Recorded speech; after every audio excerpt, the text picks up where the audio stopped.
Deus, foi muito bom sentir a Tua presença, Pai, no momento de louvor. Quanto tempo, Deus, eu buscava isso e hoje, para a minha vida, foi o dia mais impactante que eu pude Te louvar e sentir a Tua presença, Deus. Muito obrigado. E agora a gente precisa ouvir a Tua voz, o Seu direcionamento, Deus. Não sou eu que vou gerar mudança, transformação na vida de ninguém. Eu tenho consciência disso. Eu preciso que o Senhor fale comigo e que o Seu Espírito, Deus, trabalhe no meu coração e também no coração dessa galera aqui nessa noite. Em nome de Jesus. Amém, Senhor. Galera, é o seguinte, a mensagem dessa noite, né, ou toda a temática de hoje e da semana que vem, eu queria deixar claro para vocês que ela foi inspirada no filme, ok? Ela foi inspirada no filme, mas ela não é baseada no filme, tá? Então, se você acha que eu vou ficar, isso é mentira, isso é verdade, não sei o que, tal, não é isso, não é essa a intenção.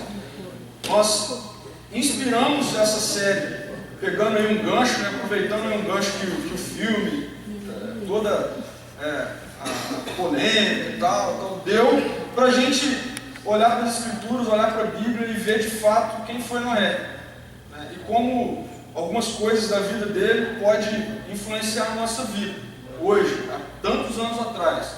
Então, isso precisa ficar claro. Nós vamos basear, tanto hoje quanto semana que vem, no filme, mas a nossa inspiração, ou melhor, o contrário, nossa inspiração no filme, mas nós vamos basear no que as Escrituras dizem a respeito da vida de Noé, ok? Então, o filme, ele despertou algumas reações, né? Quais reações que o filme despertou? Ele despertou pelo menos 3 reações. A primeira reação, a dos críticos. Aqui entenda crítico no sentido, aquele cara que faz uma crítica assim, negativa, tá? Entenda essa parte de crítico como isso. Ou talvez o que nós conhecemos como fundamentalistas. O que são essas pessoas? Como funcionou a reação dessas pessoas em relação ao filme Noé? Esse troço é do demônio, ninguém pode assistir, está tudo errado. Como é que pode um diretor fazer isso? O cara tem que morrer, ir para o inferno, tal, não sei o que. Você viu a arca, estava saindo os negócios que eram bicho e tal, o cara mordeu a cobra e aquilo lá foi uma possessão demoníaca e tal. Então, viagem total. Essa é uma reação que o filme causou, essa viagem total. Assim, o filme ele de fato traz muitas distorções e muitas disfunções quanto à verdadeira história bíblica. Quem assistiu o filme e quem teve lá curiosidade para dar uma olhada, de cara percebe isso. Então, o filme realmente tem muitas disfunções, muitas distorções em relação ao relato bíblico, em relação à narrativa que é nos apresentada em Gênesis. Só que, por exemplo, eu não sei se vocês viram, mas existe um aplicativo para baixar a Bíblia, e eu vi uma pesquisa nos Estados Unidos de que ele aumentou 300% o número de acesso ao aplicativo depois do lançamento do filme. 300% o número de pessoas interessadas baixando o aplicativo.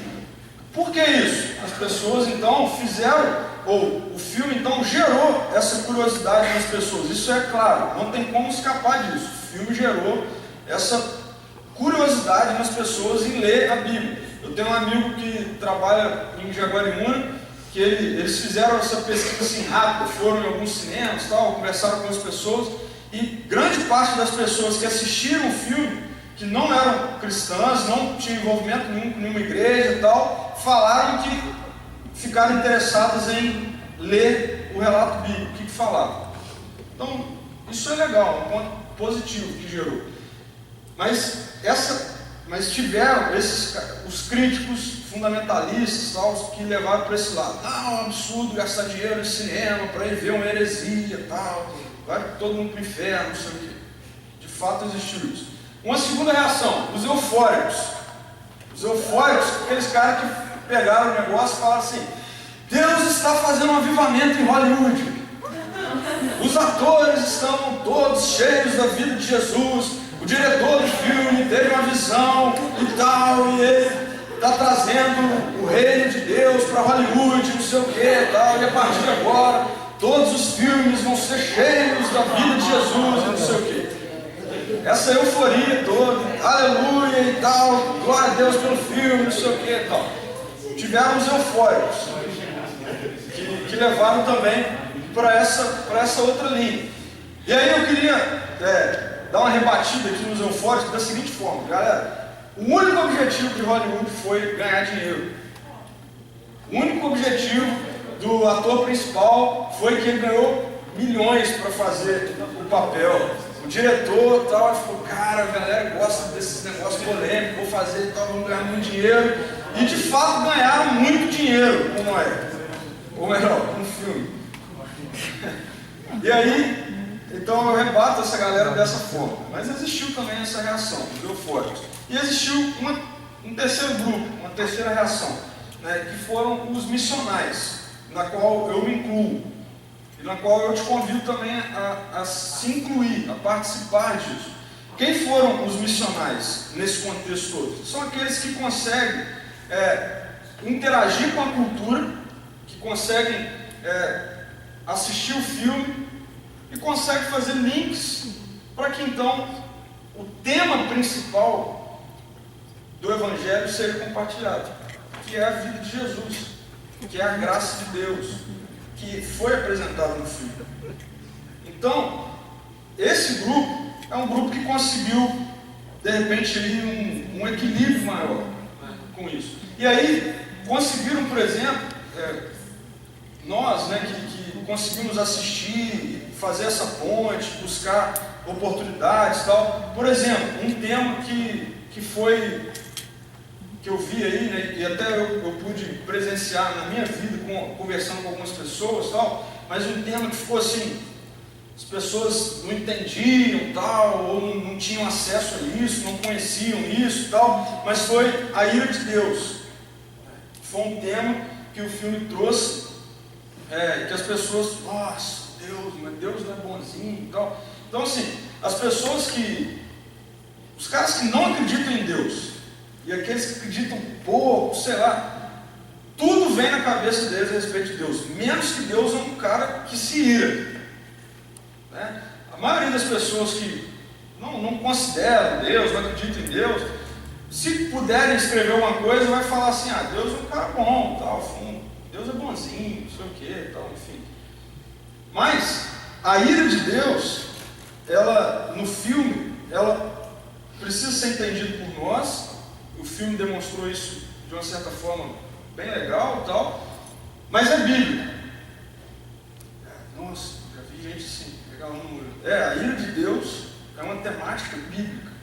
O filme apresentou de alguma forma, mas a ira de Deus, ela é uma temática bíblica. Mas por que ela é uma temática bíblica? Algo que a gente conversa aqui toda semana. Imagine só você criar algo perfeito, muito bom, tudo em ordem, não existe desordem, não existe nada estragado, tal, tudo perfeito.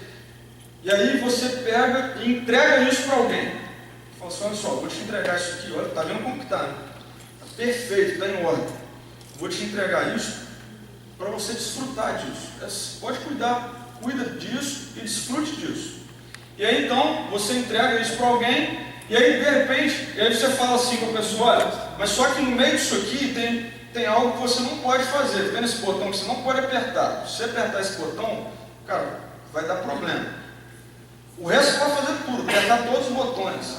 Beleza. Aí você pega e entrega para o cara. Aí o que o cara vai e faz? Aperta o botão que você falou que não era para apertar. Explode tudo, estraga tudo.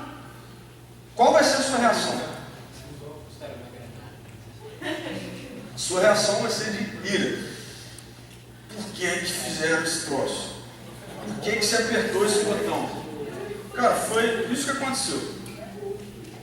Deus, diante disso, diante do que o homem, diante do que eu e você causamos para a sua criação, isso nos inclui. Diante disso, nós depravamos tudo, estragamos tudo, nossa mente ficou maldosa, as coisas começaram a acontecer de uma forma desastrosa, tanto na nossa vida quanto em toda a criação, o caos e tudo mais. E diante disso, um Deus que é santo, santo e santo, ele se ira. Ele se ira. E aí a gente observa isso em Gênesis, fazendo parte do capítulo, ou dos capítulos que falam, que narram a história de Noé. Nós encontramos em Gênesis capítulo 6, nos versículos 5 a 7, isso aí. O texto diz assim: o Senhor viu que a perversidade do homem tinha aumentado na terra, que toda a inclinação dos pensamentos do seu coração era sempre e somente para o mal. Presta atenção nisso. Então o Senhor arrependeu-se de ter feito o homem sobre a terra, e isso cortou-lhe o coração. Disse o Senhor: farei desaparecer da face da terra o homem que criei, os homens e também os grandes animais, os pequenos e as aves do céu. Arrependo-me de havê-los feito. Para não trazer dúvida, outro texto, em Gênesis 6, 11 e 12. Ora, a terra estava corrompida aos olhos de Deus e cheia de violência. Ao ver como a terra se corrompera, pois toda a humanidade havia corrompido a sua conduta. Está vendo ali que eu grifei várias vezes? Toda. O tempo todo. Estava tudo estragado. Tudo em violência. Tudo corrompido. Depravação total. E aí, isso vem até hoje da mesma forma. Não, está diferente. Está diferente? Quem assistiu essa semana uma mulher morrendo, espancada por um grupo de pessoas num bairro, numa favela de São Paulo, acho que é no Guarujá, se não me engano. Eu assisti, ontem que eu fui assistir o vídeo do negócio. Cara, diante daquilo, a única coisa que eu posso falar é: toda a humanidade está corrompida. Não é possível. Tinha crianças de 5 anos, mais ou menos, correndo atrás do negócio, gritando. E as pessoas, eu não consigo nem descrever como faziam com a mulher. O fato é que bateram até matar uma mulher, por causa de um boato de redes sociais, que no final das contas era engano e tal, e a mulher morreu por causa disso. A gente está vendo aí, estamos acompanhando aí a história de Bernardo, um menino de 11 anos de idade, que os principais acusados, suspeitos, são o pai, a madrasta e um amigo da madrasta, terem matado com injeção letal. Alguns falam que foi enterrado vivo ainda e tal. E isso aqui é 2 exemplos de uma infinidade de coisas que faz a gente parar e pensar assim: está tudo corrompido. E aí a gente olha para isso tudo, e muitas pessoas, eu já vi muitas pessoas, em alguns momentos eu já fiz na minha humanidade a seguinte pergunta: cara, de quem que é a culpa disso? Por que esse troço está desse jeito? E aí a resposta que nós encontramos nas Escrituras é: não era para ser assim. Deus criou um negócio bom e perfeito. Não era para existir isso. E aí, diante de toda a corrupção da humanidade que nós vemos aqui, de toda a violência, a terra toda depravada, tudo errado, Deus se ira. E aí nós encontramos algumas falas na qual nós chegamos à seguinte realidade. As Escrituras dizem: Deus se arrependeu de fazer o homem. Deus se arrependeu de criar a humanidade. O coração de Deus se arrependeu de Deus fez. Qual a reação de Deus? Vou acabar com tudo. É o que nós lemos aqui. Vou acabar com tudo. Vou acabar com o que eu criei. Vou destruir tudo isso. Está tudo corrompido. Vou ter que destruir isso tudo. E aí então, no meio da ira de Deus, que é narrado nesses alguns versículos que nós lemos, no meio da ira de Deus, algo surpreendente acontece. algo surpreendente acontece no meio da ira de Deus. No meio desses versículos que eu li, que mostra que a terra estava toda corrompida, a humanidade toda corrompida, Deus arrependido, querendo destruir tudo e acabar com todo mundo e tal, nós lemos isso. A Noé, porém, o Senhor mostrou benevolência. A Noé, porém, o Senhor mostrou benevolência. E aí aqui a gente inicia a história de Noé. Um homem que no meio de toda a corrupção, Deus querendo acabar com tudo, as Escrituras dizem que a esse homem Deus mostrou misericórdia, graça. E aí eu queria ler apenas 2 versículos de Gênesis 6, 8 e 9, que vai nos falar alguma coisa muito importante sobre Noé. O texto diz assim: a Noé, porém, o Senhor mostrou benevolência. Esta é a história da família de Noé. Noé era um homem justo, íntegro, entre o povo da sua época.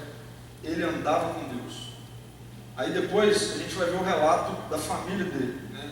Noé teve 3 filhos, tal, a gente vai ver tudo isso. Mas eu queria só ficar nesse versículo aqui. Noé era um homem justo, íntegro entre o povo daquela época, e ele andava com Deus. Isso que nós acabamos de ler aqui, juntando com o que estava acontecendo, com a mente de Deus narrada em Gênesis, falando que Deus havia se arrependido, queria explodir tudo, acabar com tudo, morrer todo mundo e tal. Aí de repente vem isso que nos surpreende. A Noé, um homem, Deus mostrou misericórdia. Noé era justo, íntegro e andava com Deus. Isso nos leva a uma pergunta essencial. Eu queria dividir essa pergunta essencial em 2. É uma pergunta, mas em 2. A primeira pergunta que a gente precisa fazer diante disso aqui. A primeira pergunta é: Noé foi alvo da benevolência de Deus porque era justo, íntegro e andava com Deus? De novo, Noé foi alvo da graça, da misericórdia de Deus, da benevolência de Deus, no meio dessa coisa toda corrompida, tudo mal. Noé foi alvo, o texto diz que Noé era um homem justo, íntegro e andava com Deus. E a Noé, Deus teve benevolência. Minha pergunta é: Noé foi alvo disso, da graça de Deus, porque ele era justo, íntegro e andava com Deus?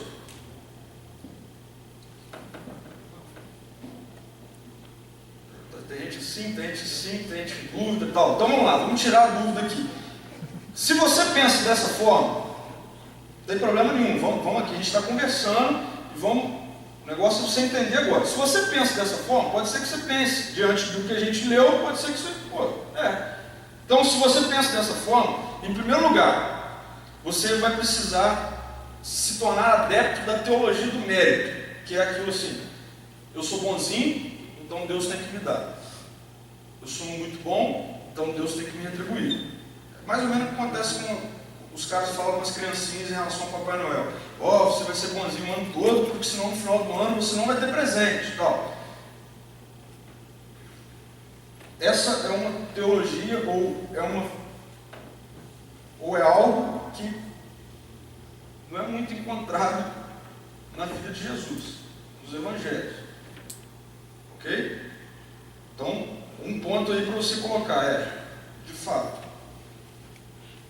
Outro ponto: se você adere a isso, a Deus ser benevolente com Noé, porque ele era bom, porque ele era justo, porque ele era íntegro, andava com Deus, então, se você abraçar essa ideia, você vai ter que, no contexto de Gênesis, que nós lemos, inclusive, dizer o seguinte: ou a Bíblia é mentirosa, ou é incoerente. Por quê? Porque no verso 5, que nós lemos, nós encontramos o texto dizer que Deus queria acabar com toda a humanidade. Por quê? Porque toda a humanidade estava corrompida. Aí a minha pergunta é: o que Noé era? Uma planta? Não era. Ele era humano. Não era humano, galera. Toda a humanidade estava corrompida. É isso que a Bíblia diz. Então, se eu falo que Deus mostrou graça por Noé porque ele era bom, então eu tenho que falar: então está errado. Então a Bíblia é mentirosa ou incoerente. Porque antes de falar isso, a Bíblia falou que toda a humanidade estava corrompida. Não é verdade? Estou sendo coerente? Beleza. Terceiro ponto. Se a gente pensa que a benevolência, ou que Deus era benevolente com Noé, misericordioso com Noé, por causa das suas qualidades, por causa das qualidades de Noé, então incoerentes somos nós. Por quê? Porque o texto então bastava dizer assim para nós: Deus fez justiça a todos. Com isso, o que aconteceu? A humanidade vai morrer, mas como Noé é bom, então Noé vai viver. Não foi isso que o texto disse. O texto disse que toda a humanidade estava corrompida e Deus queria acabar com todo mundo. E aí, no meio disso, Ele tem misericórdia de um humano. Agora, então, nós vamos para a segunda pergunta. Então, ou Deus foi benevolente com Noé, porque ele era justo e íntegro e andava com Deus, ou então, Noé era justo e íntegro e andava com Deus, porque a benevolência de Deus o alcançou. Essas são as duas perguntas. Então, uma coisa totalmente diferente da outra. A segunda pergunta é: será então que Noé era justo e íntegro e andava com Deus porque a benevolência de Deus o alcançou? Em outras palavras, será que Noé foi o que foi porque a graça de Deus o alcançou no meio da sua geração? É bem complexo a gente ficar pensando nisso. Então nós vamos dar um salto aqui, lá para o Novo Testamento, para a carta de Paulo aos Filipenses, que diz assim, ó: meus amados, como sempre vocês me obedeceram, não apenas na minha presença, porém muito mais agora na minha ausência, ponham em ação, atenção nisso aqui, ponham em ação a salvação de vocês, com temor e tremor, pois é Deus, atenção, pois é Deus quem efetua em vocês tanto o querer quanto o realizar, de acordo com a boa vontade dele. Façam tudo sem queixa nem discussões, para que venham a tornar-se puros e irrepreensíveis, filhos de Deus, inculpáveis, no meio de uma geração corrompida e depravada, na qual vocês brilham como estrelas no universo. Sabe o que aconteceu com Noé? No meio de uma geração corrompida e depravada, que é o que nós lemos lá em Gênesis, estava tudo ruim. No meio disso tudo, no meio dessa geração, o que Noé faz? Noé coloca a sua salvação em ação. Noé coloca a sua salvação em ação. E aí então, fazendo isso, ele se torna inculpável diante de uma geração totalmente corrompida. Como que ele faz isso? Sendo justo, íntegro e andando com Deus. Quem fez isso em Noé? Deus. Olha o que o texto de Filipenses nos diz. Deus é quem efetua em vocês tanto o querer quanto o realizar. Tanto o querer quanto o realizar. Ele faz em nós. Ele fez na vida de Noé. Então, a salvação em ação na vida de Noé fez com que Noé fosse um homem justo. Ele era justo. O que é justiça? No Antigo Testamento a gente encontra várias passagens a respeito de justiça. Alguém justo, não sei o que e tal. Mas o que é justiça? De uma forma bem simples. Justiça é aquele que é capaz. Se você está anotando, anota. Ó. Justiça, ou um ser justo, uma pessoa justa, é aquela que é capaz de olhar para uma realidade e ter a visão correta dessa realidade. Olho para uma realidade e eu tenho uma visão correta dessa realidade. Para se tornar mais exemplificado aqui, uma pessoa que é parcial, ou uma pessoa que tem algum envolvimento afetivo, pessoal, é difícil dela ser uma pessoa justa. Exemplo. As mães, não é dia das mães, mas as mães, na maioria das vezes, quando falam dos filhos, elas não são justas. Quer ver como que isso acontece? Eu já vi isso acontecer várias vezes. Vem um bilhetinho de casa da escola falando do filho dela. Ah, por favor, compareça na escola, aí vai. Ah, seu filho está assim, não sei o quê. Ah, mas é culpa da professora. Ah, mas você já viu o que fulano está fazendo com meu filho? Não sei o que, tal. Isso é o quê? Falta de justiça. Você tem que olhar para a situação e ver de fato como a situação acontece. E aí então, isso é fazer justiça. Nesse caso, atenção, ó, vamos voltar para o filme. Nesse caso, golaço do diretor. Ele conseguiu colocar Noé um cara sensacional em relação à justiça. Tão justo ao ponto de olhar para a vida dele, olhar para a família dele. Na verdade, quem viu o filme sabe disso. Olhar para a vida dele, da família dele e falar assim: nós também temos que morrer. Deus quer acabar com a humanidade, isso nos inclui. Eu também sou péssimo, muito ruim. Noé era um homem justo. Conseguiu olhar para a realidade, conseguiu olhar para a vida dele. O filme narrou bem isso, a parte da justiça de Noé. Olhar para a vida dele e falar: eu também mereço morrer. Eu sou muito ruim. Eu não mereço viver. Eu não mereço a graça de Deus. E aí, isso para nós hoje tem que soar da mesma forma. Se nós pensamos em ser uma pessoa justa em relação à nossa realidade de Deus para comigo, a primeira coisa que eu tenho que perceber em relação à minha vida é: eu não merecia a vida, eu merecia maldição, eu merecia morte, eu não sou bom, não tem nada de bom em mim. O nosso senso de justiça tem que ser esse.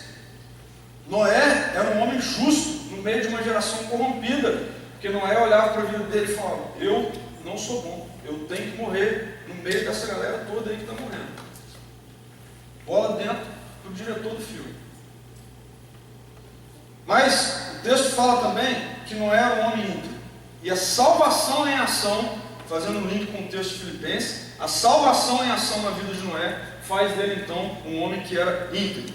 Integridade muitas vezes é confundida com perfeição. Às vezes as pessoas confundem uma pessoa íntegra com uma pessoa perfeita. Ah, fulano é íntegro, então ele é perfeito. Mas não. O que é integridade? Integridade é você olhar para a sua vida e conseguir detectar na sua vida tanto os seus pontos positivos, que todos vocês têm, todos nós temos, qualidades, podemos dizer assim, como também olhar para a nossa vida e conseguir enxergar os pontos negativos. E aí, não é simplesmente achar e detectar os pontos negativos, é principalmente conseguir conviver com eles sem querer justificá-los. Sem querer justificá-los. Sabe aquela coisa assim: ah, eu sou ruim nessa área, mas também eu sou ruim nisso por causa disso, não sei o que e tal. Pessoa sem integridade. Exemplo aqui: professor gosta de fazer essas coisas, né? Às vezes. Eu fui professor também. Era horrível quando alguém me perguntava alguma coisa e eu não sabia. E aí sabe o que a gente tem a tendência a fazer? Enrolar. O que é isso? Falta de integridade. Porque o que é uma pessoa íntegra? O que uma pessoa íntegra faz? Eu não sei. Saber lidar com o seu ponto fraco, com aquilo que você não sabe, com aquilo que você não é bom. Isso é ser uma pessoa íntegra. Duas maneiras de exercitar a integridade. Primeiro, procurar fazer o que é certo. Segundo, diante dos erros, parar de se defender e reconhecer que eu não sou bom nessa área. Eu não sei fazer isso. Posso aprender, mas não sei, sou ruim. E está tudo certo. Você, dessa forma, é uma pessoa íntegra. Isso aqui não tem a ver com desculpa que a galera usa. Sou assim, vou morrer assim, não sei o quê. Não. Por que não? Porque a vida de Jesus em nós, o Espírito Santo em nós, modifica realidades negativas em nós. Mas a gente precisa aprender a reconhecer que nós temos erros, temos pontos negativos, temos pontos que a gente é ruim, não sabe de nada e tal. Precisamos compreender isso. Noé era um homem íntegro. E aí, uma terceira realidade: Noé era alguém que andava com Deus. Aqui entra uma parte bonita desse texto. Noé era alguém que andava com Deus. Sabe por quê que entra uma parte bonita? Para quem viu o filme, lá aparece o pai de Noé, não é isso? Como é que era o nome dele? Matusalém. Alguém sabe o nome do pai de Matusalém? Ô, moleque. Enoque. Era avô. Tá certo, estou pensando no filho dele, tá certo. Avô de Noé. Avô de Noé. E o pai de Matusalém? Enoque. Enoque então era o que de Noé? Não, primo. Isso, bisavô. Enoque era pai do avô de Noé, não é isso? Então, automaticamente, quem ele era de Noé? Bisavô. Enoque era bisavô de Noé. Volta aqui. O texto fala que Noé era alguém que andava com Deus. Olha que curioso. Noé era alguém que andava com Deus. Olha que curioso era a vida do bisavô de Noé. Gênesis 5:22. Enoque andou com Deus 300 anos e gerou filhos e filhas. Enoque, bisavô de Noé. Noé andava com Deus. Não é isso? O texto fala? O bisavô dele andava com Deus. Para reafirmar outro texto. Enoque andou com Deus e já não foi encontrado, pois Deus o havia arrebatado. Sabe o que aconteceu na vida de Enoque? Aquele cara que começou a andar com Deus e Deus com ele, e o negócio ficou tão bom, tão íntimo, tão gostoso, que Enoque sumiu. Você já pensou isso? Que louco! Foi assim. Enoque não morreu. De repente, foi para a glória com Deus. Ninguém viu Enoque mais. Provavelmente, Noé, dos um, ou Noé, o avô dele, o pai dele, contava para eles as histórias do bisavô dele, ou então, como a galera lá vivia 600 anos, 700 anos, ele também conviveu com o bisavô dele e o cara ensinou a ele a andar com Deus. O fato é que as escrituras dizem que Noé era alguém íntimo de Deus.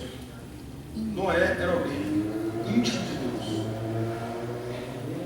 Por que é importante essa parte da história da vida de Noé? Andar com Deus é sinônimo de intimidade. Andar com Deus é sinônimo de intimidade. Atenção.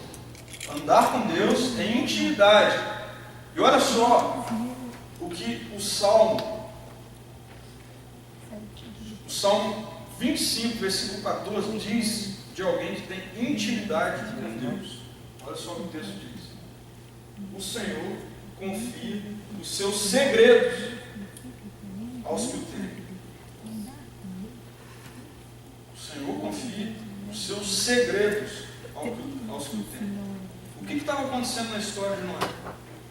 Ou na história da arca? Ou na história do dilúvio? Algo que estava no coração de Deus, que ele confiou a Noé, porque Noé era alguém que tinha intimidade com Deus. Não é por acaso que o texto fala para nós que Noé era alguém que andava com Deus. No original, esse andar com Deus tem a ver com alguém que tinha intimidade com Deus. E aí a gente vê o salmista dizendo que Deus confia os segredos do seu coração. O que significa temer? Ter medo, ficar com medo e tal? No contexto da narrativa bíblica, não. Temer significa ter alta consideração. Significa ter respeito. Consideração e respeito àquilo que Deus fala, as palavras dele. Ou seja, Deus confia os seus segredos àqueles que consideram, aqueles que querem ter intimidade com Ele, aqueles que andam com Ele, como nós lemos aqui. E não foi isso que aconteceu com Noé? E aí, alguém que teme, isso tem uma relação, isso tem que ficar claro para mim e para você, porque isso é sério, porque não basta a gente falar eu temo a Deus, porque a comprovação de que quem teme a Deus é quem obedece a Deus, é quem quer viver tudo aquilo que Ele quer que eu viva. Isso é a relação prática de alguém que diz ter temor a Deus com alguém que é temente a Deus, é alguém que o obedece. Será que Noé foi assim? Olha o que o texto nos mostra. Gênesis 6:22. Noé fez tudo exatamente como Deus lhe tinha ordenado. Para reafirmar, Gênesis 7:5. E Noé fez tudo o que o Senhor lhe tinha ordenado. Uma vez que Noé foi alcançado pela graça de Deus, se tornou alguém diferenciado na sua geração, corrompida, má, perversa, a ponto de Deus se arrepender, querer acabar com tudo. Nas palavras de Paulo que nós utilizamos, Noé foi alguém que estava colocando a sua salvação em ação, e isso fazia dele alguém que foi justo, íntegro e íntimo dele, que andava com Deus. E a pergunta para nós é: e nós? E a nossa vida hoje diante disso? Nós vivemos em uma geração corrompida. Não tem diferença. Nós vivemos uma geração em que pais têm relação sexual com filhas, bebês, e acham que está tudo certo. Uma geração em que pessoas têm relação sexual com animais e acham que está tudo certo. Uma geração em que pessoas abusam de outras pessoas e acham que está tudo certo. Não existe diferença. A nossa geração é uma geração depravada, é uma geração má, corrompida, violenta. Mas aí, para responder a pergunta, então por que Deus não acaba com tudo hoje? Porque o final da história de Noé foi que o dilúvio passou, que Deus fez uma aliança de que nunca mais destruiria a terra com o dilúvio. E a minha pergunta é: por que nós somos melhores do que aquela geração? Não. O texto de Efésios 2, 3, 5 nos responde: anteriormente, todos nós também vivíamos entre eles. Entre eles quem? Entre uma geração corrompida, má, satisfazendo as vontades da nossa carne, seguindo os seus desejos e pensamentos. Como os outros, como a geração, éramos por natureza merecedores da ira de Deus, a mesma ira que estava no coração de Deus na época de Noé. Todavia, Deus, que é rico em misericórdia, pelo grande amor com que nos amou, deu-nos vida com Cristo, quando ainda estávamos mortos em transgressões. Pela graça vocês são salvos. Sabe por que Deus não acaba com tudo? Deus não acaba com tudo de novo, porque não tem diferença. A geração é má, corrompida, violenta. Mas sabe por que Deus não acaba com tudo? Deus não acaba com tudo porque Ele entrou na história para acabar com esse negócio de destruir o mundo e refazer de novo, o tempo todo. Ele entrou na história em Jesus. E naquele dia que Jesus estava naquela cruz, a ira eterna de Deus para com toda a humanidade estava sobre Ele. Sabe como que a gente tem a comprovação disso? Eu não sei se vocês já procuraram saber disso, mas você sabia que as pessoas que eram crucificadas, eles não morriam instantaneamente, como aconteceu com Jesus? A morte na cruz era uma morte que às vezes levava 2, 3, até 4 dias. Era uma morte em que os órgãos eles iam desfalecendo pouco a pouco, até a pessoa morrer. Não acontecia na mesma hora. Mas sabe por que aconteceu isso com Jesus? Que foi instantâneo, na mesma hora? Porque ali sobre ele estava a maldade, o peso. Você não consegue imaginar isso. Eu não consigo imaginar isso. Mas estava o peso de toda uma humanidade corrompida. A de Noé, da sua geração, do tempo em que Jesus andou aqui, e da nossa e das que ainda virão. Todo o peso estava sobre Jesus. É muito peso. Jesus não aguentou e morreu instantaneamente. Não levou dias. Por isso que Deus não destrói, porque a ira dele estava totalmente em Jesus. E aí então ele faz isso para nos dar vida, em meio a uma geração corrompida. Agora a pergunta é, nós estamos colocando essa salvação em ação ao ponto de nós sermos enxergados pela sociedade como pessoas justas, íntegras e que andam com Deus? Pessoas justas, íntegras e que andam com Deus, como Noé foi, no meio da sua geração, igual a nós?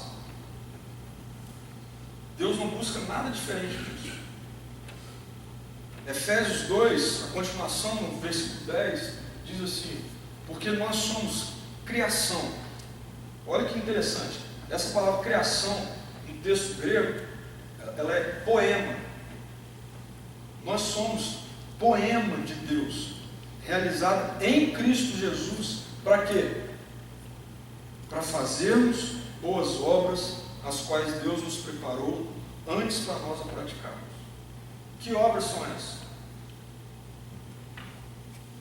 Para que em Jesus, para que a vida dele em nós, então, no meio da nossa geração corrompida, através do que ele fez por nós, que gera vida, a vida dele em nós, para que então nós sejamos justos, íntegros e reconhecidos como pessoas que andam com Deus.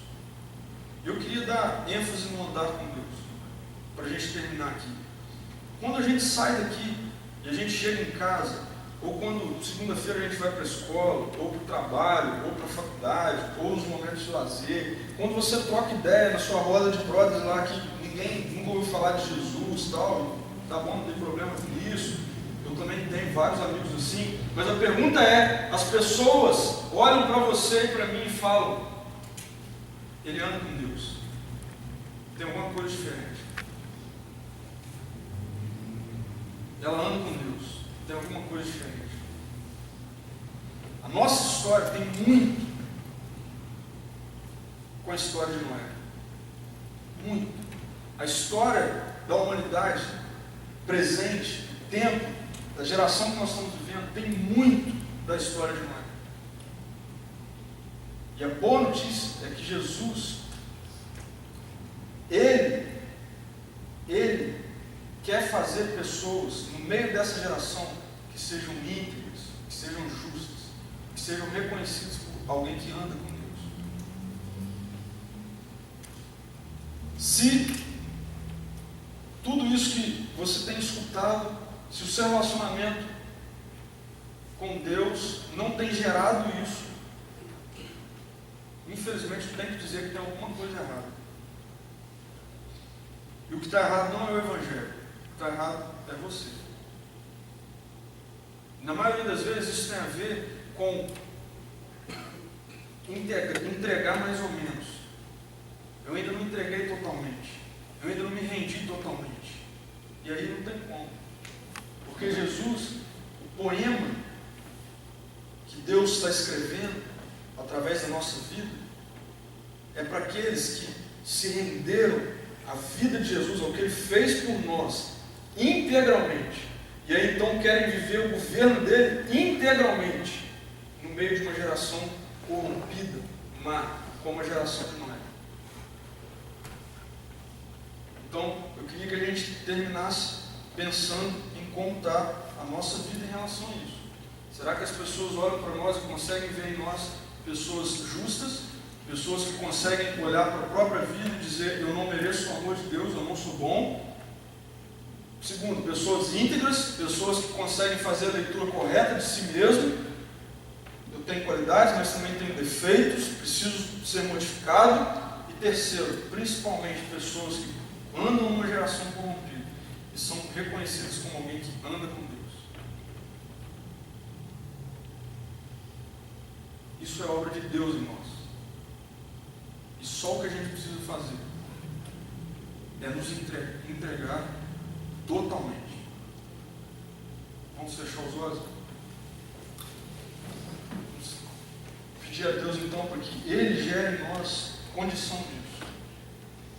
Senhor, muito obrigado, porque a boa notícia no decorrer de toda a história é de que não foi por aquilo que o homem tinha de bom. Não, o Senhor não alcançou Noé porque ele era bom. Mas Mas ele foi um homem bom, diferenciado em sua geração, porque o Senhor o alcançou. E é assim que acontece hoje, Jesus. Nós estamos aqui declarando que nós não conseguimos ser justos, íntegros, reconhecidos como alguém que anda com o Senhor, sem antes o Senhor vir, Pai, e se revelar a nós. Então, Deus, em nome de Jesus, se revela a nós. Se revela a nós, ao ponto de, então, nos entregarmos totalmente para a sua vida, e a sua vida começar, então, a ser exalada através da nossa, e aonde a gente andar, a gente conseguir mostrar justiça, integridade, principalmente identidade de Jesus. Faz isso em nós, Pai. Obrigado porque o Senhor teve misericórdia e não destruiu tudo, porque era para ter destruído. Todo mundo é mau, corrompido, e hoje a gente vive nessa mesma geração. Mas nós estamos aqui, Deus, nós queremos ser levantados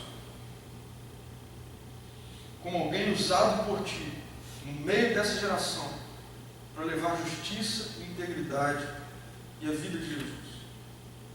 Faz isso em nós, Pai. Em nome de Jesus. Amém, Senhor.